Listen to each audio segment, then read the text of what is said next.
Welcome to the Slop Temple. We pray this video helps. You start now. Equip one ranged character who can produce controlled pulls or bursts and a quick swap finisher. Move to roughly 7-12 meters from the fan hub. This gives space to bait a blade cycle. Use a single light attack or short burst. This interrupts rotation without triggering a full recovery animation. Once done, immediately apply an elemental pull or shield to stall blades.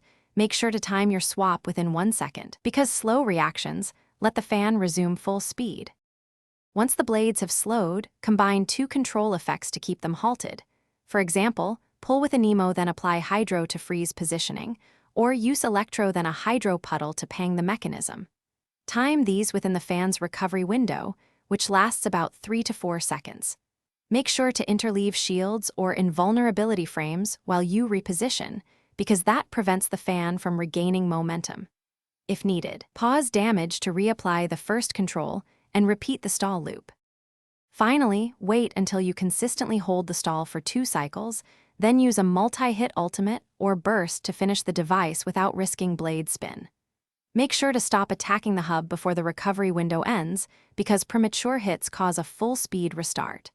If the blades restart repeatedly, retreat 8-10 meters and redo the single hit bait to reset timing. Troubleshoot connectivity. If your inputs feel off, high latency, above 100 ms, often ruins timing. Thanks for watching. Consider subscribing if we helped you.